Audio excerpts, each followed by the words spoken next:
right now we have a lot of things going on, and many of us are anxious. Many of us are on edge. Many of us are worried about our jobs, worried about our finances, worried about our children, our wives, husbands. We're worried about a lot of different things. And it's normal, if you will, to be worried, to be anxious about things that are going on. But when I'm talking about anxiety, we're talking about a disorder. And like one of the things we mentioned before, in order for a thing to be categorized as an illness or as a disorder, it has to meet certain criteria, and it has to last for a certain period of time. So again, we're not talking about just things that just started. We're talking about, I'm sorry, some of you see me looking away. I'm looking at my camera here. Okay. We're talking about something that's ongoing, that lasts for a certain period of time, and that it starts to impact your life. Okay. So when we talk about anxiety, we're not talking about just, as I said, feeling anxious. We're talking about a disorder. Now, there are different types of anxiety, right? We're looking at generalized anxiety, and that's where people, you worry for about everything. Okay, it's just generalized. It's like you overthinking. It's just you're worried. Okay, and then you look at panic disorders. Panic disorders are anxiety disorders, but it's when it's a response to a certain thing. It's like when you have reoccurring panic attacks. Now, a person can have a panic attack and not have a panic disorder. You won't have the disorder. Again, in order for a person to have a disorder or an illness, it has to meet certain criteria, and one of those criteria is a time factor, right? It can't just be one time. It has to be over a period of time.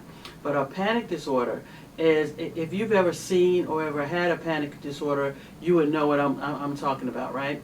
A panic disorder, when a person first has it or when you first experience it, it feels like you're going to have a heart attack. You feel like you can't breathe. Your mind is racing. You feel like some people describe this, feel like they're going to die.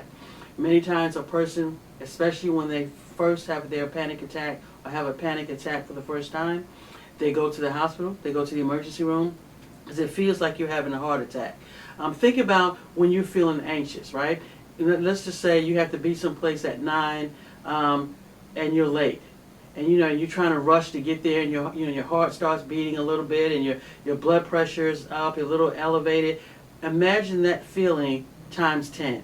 So when you talk about a panic attack, it seems to come from out of nowhere, and it makes the person feel like they are having a heart attack or they may die, especially the first time that they've had it, right? So many times they'll go to the hospital, they'll go to the emergency room, see their doctor. The doctor will run tests and tell them, hey, your heart and everything is fine.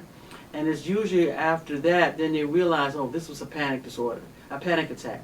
Usually the first time you have it, as I said, the second time you kind of get used to it, you know what it is, and you kind of begin to learn how to manage it.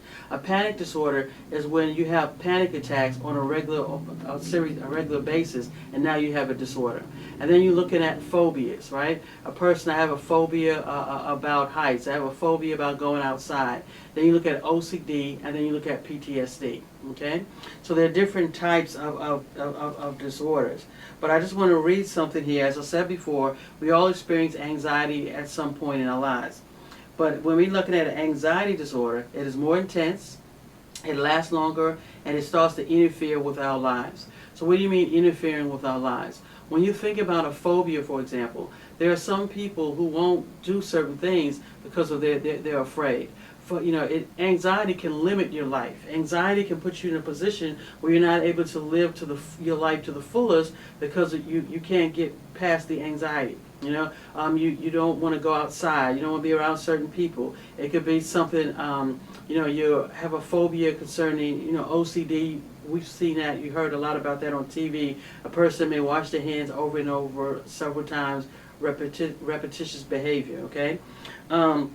Let's look at some of the symptoms of anxiety. Just like with all the disorders, you look at thoughts, feelings, behaviors.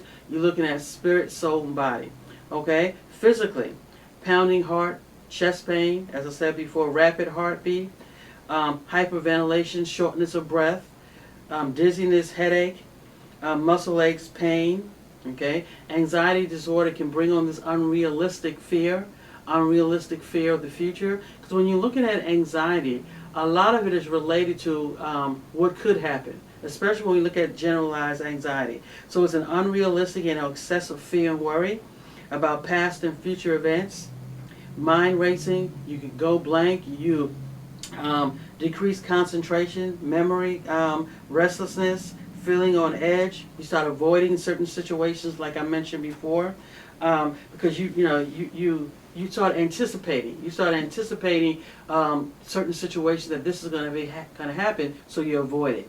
So that's what I mean about how your life can become real smaller, right? God has given our life for us to live to the fullest. But if we're not careful, the anxiety disorder can put us in a situation where our life becomes smaller. We avoid certain things. We avoid going over bridges. We avoid dealing with being in certain circumstances, right? So we don't go outside anymore. Some people, because of the anxiety, they don't even go outside. Everything is DoorDash, everything is delivered. And that's fine. But when you think about it in the long run, what type of life really is that? What type of life, it's one thing to be alive. It's another thing to really be living your life to the fullest, right? And if we're not careful, anxiety will put us in a situation, as I said 5 times already, where our life is so much smaller. And this is the reason why it's really important for us to kind of get help, to start talking to people, to push beyond that anxiety. Because if not, you don't want to be 50, 60, 70, 80, 90, looking back on your life and realize that the anxiety, that this disorder has taken over or taken a chunk out of your life, right? And that you never really got to the heights or achieved the things that you could have achieved because of the anxiety, right? So we want to kind of get some help with that. Just to go a little further, I mentioned generalized anxiety disorder. The main symptoms of generalized anxiety disorder, or GAD, are overwhelming, unfounded anxiety and worry about things that may go wrong, or one's inability to cope, accompanied by multiple physical symptoms, right? Again, symptoms of anxiety or tension are occurring more days than not for at least 6 months. So again, that goes back to the category. So let me stop here again and read this again. You're looking at overwhelming, unfounded anxiety and worry about things that may go wrong, or one's inability to cope. So when we're looking at generalized anxiety, you're anxious about things that could go wrong, right? You anticipate, well, what will happen if this happens, or what will happen if this happens? Well, will I be able to handle it? Well, suppose I lose my job. Suppose they don't call me back. Suppose she does this or he does this. Suppose they don't like me. Generalized anxiety will have you going around in circles in your mind, because you can just start thinking about all the things that can go wrong, all the things that could happen, right? And then also your inability to handle it, or whether you can handle it or not handle it. So when we talk about generalized anxiety disorder, you're anxious about things in general, nothing specific. You're just anxious about what's going to happen tomorrow, what happened in the past. What I always tell people, when you find yourself in this rut, pull out a pen or paper, pencil, or whatever the case is, and begin to write down what you're anxious about, and begin to force yourself to develop a plan. Because you want to do is stop your mind from racing. You want to stop your mind, because if you're not careful, like I said, you can spend a whole day going back to, what if I lose my job? Oh my God, if I lose my job, then I'll lose my car. And if I lose my car, what will happen? Now I have to walk. Oh my God, and if I'm walking, I'll probably get mugged. Oh my God, what will I do if I get mugged and they'll steal all my items out of my purse? Oh gosh, now I don't have an ID card. Oh, I don't have an ID card. Now I don't have a driver's license. Oh my God, I'm not going to be able to drive. Oh gosh, well, I won't be able to drive. That means they'll take my car. I won't be able to get another job. You see how that goes in your mind? And I'm doing like this to show you how it goes, like in circles. Maybe I should do it like this. It goes in circles. What if I lose my job? Then I can't pay for my car. My car gets repossessed. Then now I don't have any a way to drive. And then I can't take the bus because I don't have any money for the bus. And then suppose I get mugged. And then if I get mugged, they steal my ID and driver's license. And then if they steal my ID and driver's license, I don't have any money to get an ID or driver's license back. So then I'll be without a driver's license and ID, which I need my driver's license and ID in order to get a job. And then if I don't have a job, then, it just keeps going around and around in circles, right? That's generalized anxiety disorder. You're worried anxious about things that haven't even happened yet. Again, pull out a pen or paper and begin to identify what would you do if these things did happen? What would you do? How would you make a change, right? Come up with a plan. But generalized anxiety disorder is just anxiety out of control, okay? As I mentioned before, panic disorders are a series of panic attacks. Think about that. As I talked before, because you have a panic attack doesn't necessarily mean that you'll develop a panic disorder. A person with a panic disorder experiences reoccurring panic attacks for at least 1 month, is persistently worried about possible future panic attacks and possible consequences of panic attacks. So when you think about, notice something about anxiety. Anxiety is usually something you're anxious about, something that hasn't happened yet, or about your ability to handle it, about something that happened in the past. You're usually anxious about things before they even got here, before tomorrow hasn't even gotten here, and I'm already thinking about what I'm going to do tomorrow, okay? And then, as I mentioned before, phobic disorders. A person with a phobic disorder avoids or restricts activities because of persistent and excessive fear. Because of fear of going out, you avoid going out. Because of fear of speaking in public, you avoid speaking in public, right? So whatever the fear is. We talk about agoraphobia. We hear that a lot, right? That's where people don't like going out. So you avoid certain situations because of fear. Social phobia is the fear of any situation where public scrutiny may occur, usually with the fear of behaving in a way that is embarrassing or humiliating. So you social phobia, you avoid going out, being around people, being in certain events because you're afraid of being humiliated. You're afraid of what people might say. You have anxiety about this type of stuff, right? Then you have specific phobias where we talk about snakes, heights, things of that nature. Then obsessive compulsive disorder is the least common anxiety disorder, but can be very disabling. So while it's the least common, it can be very disabling, but it's one that people have talked about because you see it like on TV, right? Obsessive thoughts and compulsive behaviors accompany feelings of anxiety. Obsessive thoughts are recurring impulses and are images that are experienced as intrusive, unwanted, and inappropriate. And this is where you have this, you can't stop yourself from doing the same behavior over and over again. You know, it's normal, or natural, I should say, to leave your house and say, oh, dang, I wonder if I turned the gas off.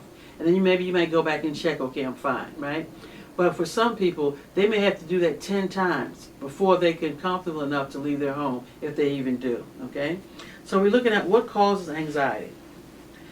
Anxiety is mostly caused by perceived threats in the environment, but some people are more likely to be diagnosed with an anxiety disorder. Like we talked about before in this broadcast, people will say, well, what causes a disorder, right? And we know thoughts, feelings, behaviors, we know about the environment, we know there's biological, and we know about the environment. But we know that there's usually a combination of both. There are some disorders that you can point to and say, it's definitely biological, or it's definitely environmental. You can point to PTSD and say it's definitely related to trauma or this particular event. Right? You can point to postpartum depression and say, okay, it's definitely related to this particular event, this life event. So there's certain disorders that you can point to, and then there's certain disorders you can't. It's a combination, because you and I can be in the exact same situation. I may be diagnosed with an anxiety disorder later on down the road, and you may not be. So it's not just you look at psychological, environmental, it has a lot to do with how we're made up as well, how we're wired.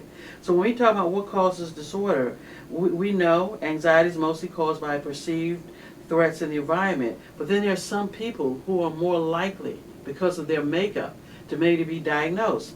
There are some people who have a more sensitive emotional nature and tend to see the world as threatening. Okay, there's nothing wrong with having an emotional nature. I'm just pointing these out. Have a more sensitive emotional nature and tend to see the world as threatening. Then there are some people who have a history of anxiety, of childhood anxiety, right? And what happens is, if you had something happen to you before, especially as a child, it's easier for you to kind of experience it again as an adult because it's something that you're used to. You're used to behaving in that particular way unless something happens to change the script. Abuse alcohol, females more so, women more so, had a traumatic event. Then there are some family factors that we've noticed. Difficult childhood, again, For example, experiencing physical, emotional, or sexual abuse, family background that involves a lack of poverty, family history of anxiety disorder, separation and divorce. Anxiety symptoms can also result from some medical conditions, side effects of medications, drug use. Yes, some drug use. So there are a lot of different reasons why. And again, there are some people, because of their makeup, because of their experiences, their life experiences, they've had trauma in the past, they may be a little more susceptible to it. But keep in mind, it doesn't mean that just because you are, let's say you were a victim of trauma and you are a woman and you do use alcohol, okay, maybe you fit some of these categories, doesn't necessarily mean that you're going to be diagnosed with an anxiety disorder. It doesn't work that way, okay? It's usually a combination of different things. So again, when we talk about anxiety, it's important that people kind of get help, right? If you're with someone, okay, who is experiencing anxiety disorder, or if you're the person who's experiencing anxiety, it's important you get around someone that you're able to talk to, that you're able to share your feelings with, to talk about, right? To talk about why you're anxious. If you're unable to manage your anxiety, you may have to look at medications. Everybody doesn't need medications, and everyone doesn't need therapy. If you can get someone that you can talk to, if you can kind of work through what's going on with you, you may not need to. But if you do, know that therapy and medications are important, are important and are helpful. This is a book here. If you can go online at NIH, if you go on our website at igbatt.com, I'm sure we have the link. But it has a lot of good information that you can download about different diagnoses, different illnesses, and I think it will be important. This one is on GAD. So again, when you look at anxiety, let me see which. This one here is on PTSD. So I have the one on PTSD. I have them all actually, but right with me. This is PTSD. This is on GAD. Generalized anxiety disorder, and I usually just give this out to people, but you can go online and get these, right? You can download these and read these, because you don't have to suffer or live in pain, right? Jesus Christ has come that we might have life and life more abundantly, and he's given us things to help us. That doesn't mean, it takes the place of prayer, as it mean it takes the place of going to church. All of those things are important, because supportive systems, supportive people, supportive environments, like church, like fellowship, it helps. We know research shows us that it does in fact help us, right? So we're not saying not to do those things. We're just saying that sometimes you may need to add to. You may need to, for a little while, talk to somebody about what's going on with you. And again, that person doesn't have to be a therapist. The problem is that too many of us don't have anybody that we even talk to. So too many of us, we keep things bottled up inside. So if you can find a good friend, a good somebody that you can talk to, a priest or someone that you can share what's going on with you, that may be all you need. But if it gets to the point where you realize that you need more, then don't be ashamed to get more. Okay, don't be ashamed to seek out a therapist, to do some reading, to do your research, right? But the number one thing that you can do when you talk about anxiety is being able to control your thoughts. How do you control your thoughts? By challenging your thoughts. Okay, you have to break that cycle, because if not, your thoughts will have you going round and round and round in circles. You have to stop those thoughts by asking yourself questions. Okay, oh my God, what if I lose my job? You got to stop yourself. Well, you know what? That's a very good question. Let me put out a pen and a paper. What if I lose my job? Let me list 5 things that I'm going to do. And you want to list the things that could go wrong. Okay? Well, I could get put out. I could, my credit could get bad. This can happen. This can happen. Or number 5, I can get another job. And then after you list those things, then go back to that list and say, okay, so what can I do? What strategies can I put in place? Is there someone I can reach out to? Okay, who can I call? You want to start thinking, because what anxiety will do, anxiety disorder, anxious thoughts will do is have you going around in circles, and you'll be a puppet. You'll become a puppet to what could happen. You'll be a puppet, if you will, to what might go wrong. But you have to take control over your thoughts.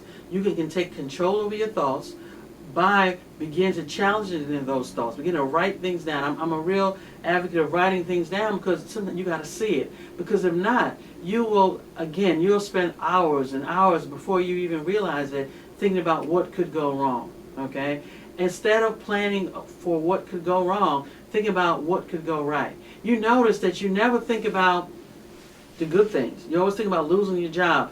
We never worry about, oh gosh, what will happen if I get a better job that's paying me 6 figures? Or what would happen if I meet the guy or the girl of my dreams? Or what would happen, or if I hit $1 million? We never think about the positive things. It's always the negative things.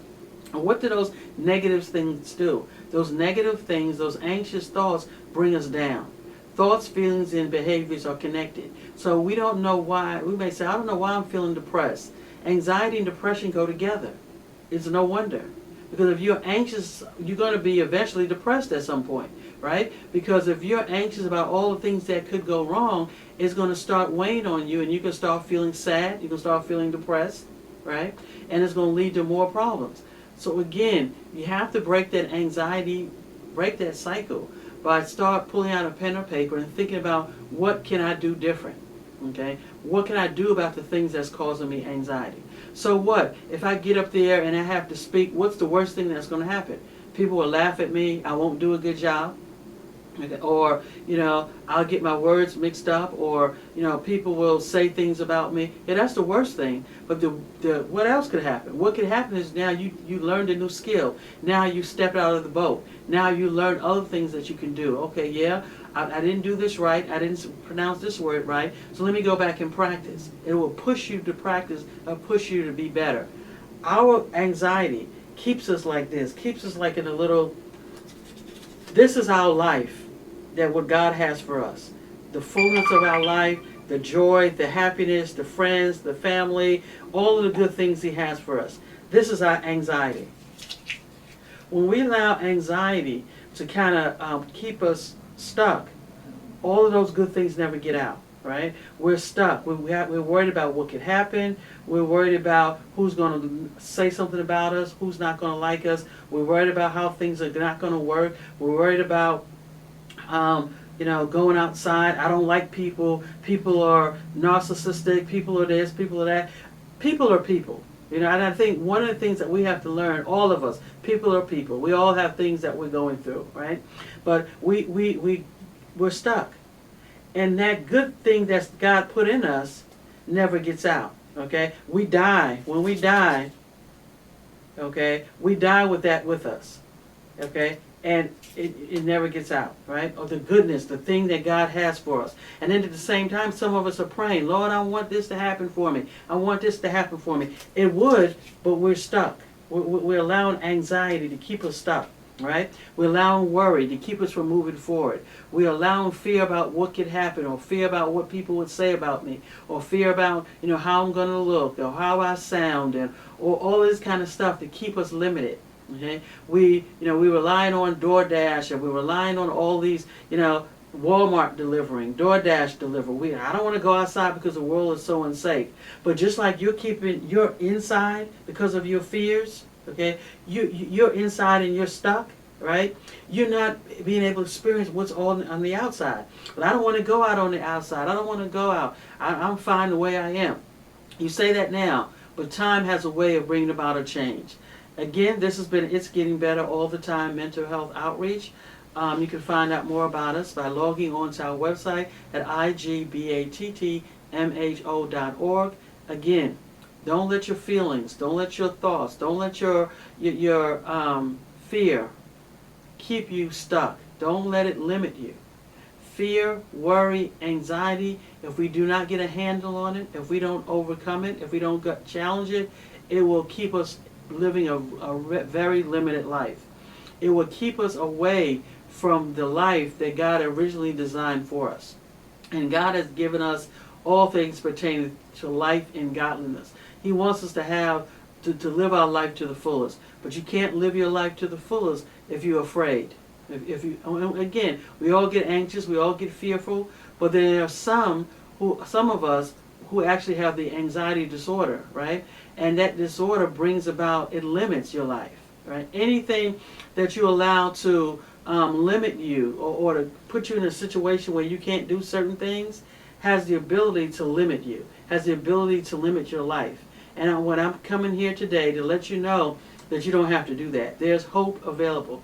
You don't have to live a limited life. The reason why you tell yourself that it doesn't matter, that I don't care, I don't like people, I don't want to go out anyway, everybody's a narcissist, everyone is this, is because of fear. That's your fear talking. That's your fear, that's your worry, that's your anxiety, that's the fact that things never worked out for me before in life talking. And I'm saying to you that life is beautiful. There, get out and smell the roses. Enjoy life. Enjoy the sun. Enjoy meeting new people. Enjoy making mistakes, because everybody's not a good person. You move on.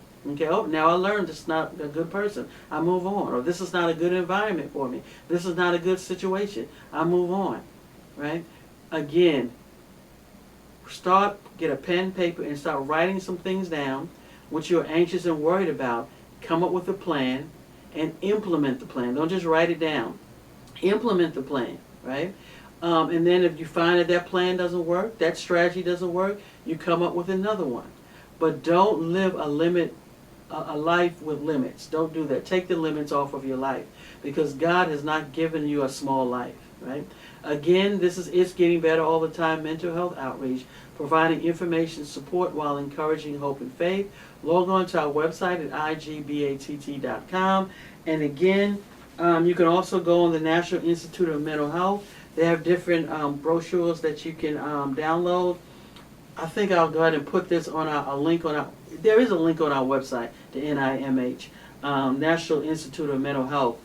But I'll also put this one in particular, make sure that you can see it, maybe a little later on. But again, we're talking about anxiety. Don't let it get you down. Don't worry.